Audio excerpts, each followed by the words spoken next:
আয়াত ৯৬ ফালিকুল ইসবাহি ওয়াজআল আল-লাইলা সাকানাও ওয়াশ-শামসা ওয়াল-কমারা হুসবানা যালিকা তাকদীরুল আজিজিল আলীম। অনুবাদ: তিনি প্রভাত উদ্ভাসক, আর তিনি রাতকে প্রশান্তি এবং সূর্য ও চাঁদকে সময়ে নিরূপক করেছেন। এটা পরাক্রমশালী মহাজ্ঞানী আল্লাহ নির্ধারণ। তফসির: ফালিকুন শব্দের অর্থ ফাঁককারী, আর ইসবাহ শব্দের অর্থ এখানে প্রভাতকাল। ফালিকুল ইসবাহি এর অর্থ প্রভাতের ফাঁককারী, অর্থাৎ গভীর অন্ধকারের চাদর ফাঁক করে প্রভাতের উদ্মেষকারী। জালালাইন: এটা এমনই একটি কাজ যাতে জিন, মানব এবং সমগ্র সৃষ্ট জীবের শক্তিই ব্যর্থ। প্রতিটি চক্ষুষ্মান ব্যক্তি একথা বুঝতে বাধ্য যে রাত্রির অন্ধকারের পর প্রভাত রশ্মির উদ্ভাবক জিন, মানব, ফেরেশতা অথবা অন্য কোনো সৃষ্টজীব হতে পারে না, বরং এটি বিশ্বস্রষ্টা আল্লাহ তাআলারই কাজ। তিনি ধীরে ধীরে অন্ধকার চিরে আলোর উন্মেষ ঘটান। সে আলোতে মানুষ তাদের জীবিকার জন্য বের হতে পারে।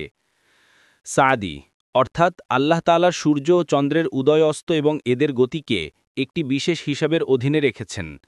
এর ফলে মানুষ বছর, মাস, দিন, ঘণ্টা, এমনকি মিনিট ও সেকেন্ডের হিসাবও অতি সহজে করতে পারে। আল্লাহ তাআলার অপার শক্তি এই সব উজ্জ্বল গোলক ও এদের গতিবিধিকে অটল ও অনড় নিয়মের অধীন করে দিয়েছেন। হাজার হাজার বছরেও এদের গতিবিধিতে ১ মিনিট বা ১ সেকেন্ডের পার্থক্য হয় না। এই উজ্জ্বল গোলকদ্বয় নিজ নিজ কক্ষপথে নির্দিষ্ট গতিতে বিচরণ করছে। অন্যত্রে আল্লাহ তাআলা বলেন, সূর্যের পক্ষে সম্ভব নয় চাঁদের নাগাল পাওয়া, এবং রাতের পক্ষে সম্ভব নয় দিনকে অতিক্রমকারী হওয়া, আর প্রত্যেকে নিজ নিজ কক্ষপথে সাঁতার কাটে। পরিতাপের বিষয় যে প্রকৃতির এ অটল ও অপরিবর্তনীয় ব্যবস্থা থেকেই মানুষ প্রতারিত হয়েছে। তারা এগুলোকেই স্বয়ংসম্পূর্ণ বরং উপাস্য এবং উদ্দিষ্ট মনে করে বসেছে। যদি এগুলো মাঝে মাঝে অচল হয়ে যেত এবং কলকবজা মেরামতের জন্য কয়েকদিন বা কয়েক ঘন্টার বিরতি দেখা দিত, তাহলে মানুষ বুঝতে পারত যে এসব মেশিন আপনা আপনিই চলে না, বরং এগুলোর পরিচালক এবং নির্মাতা আছে। আসমানি কিতাব, নবী ও রাসূলগণ এই সত্য উদ্ঘাটন করার জন্যই প্রেরিত হন।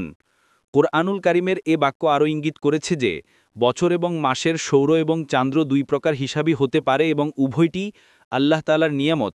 এর মাধ্যমেই সময় ও কাল নির্ধারণ করা সম্ভব হয়েছে। এতে একদিকে যেমন ইবাদতের সময় নির্ধারণ করা যায়, অপরদিকে এর মাধ্যমে লেনদেনের সময়ও ঠিক রাখা যায়। তাছাড়া কতটুকু সময় পার হয়েছে আর কতটুকু বাকি রয়েছে সেটা জানাও এই দুটোর কারণেই হয়ে থাকে। যদি এগুলো না থাকতো তাহলে সময় নির্ধারণের ব্যাপারটা সাধারণ মানুষের নাগালের মধ্যে থাকতো না। এর জন্য বিশেষ শ্রেণীর প্রয়োজন পড়ত, যাতে দিন ও দুনিয়ার অনেক স্বার্থ হানি ঘটত। সাদি: অর্থাৎ এ বিস্ময়কর অটল ব্যবস্থা যাতে কখনো ১ মিনিট ও ১ সেকেন্ড এদিক ওদিক হয় না, এটি একমাত্র আল্লাহ তাআলারই দুটি মহান গুণ, অপরিসীম শক্তি ও অপার জ্ঞানের বহিঃপ্রকাশ।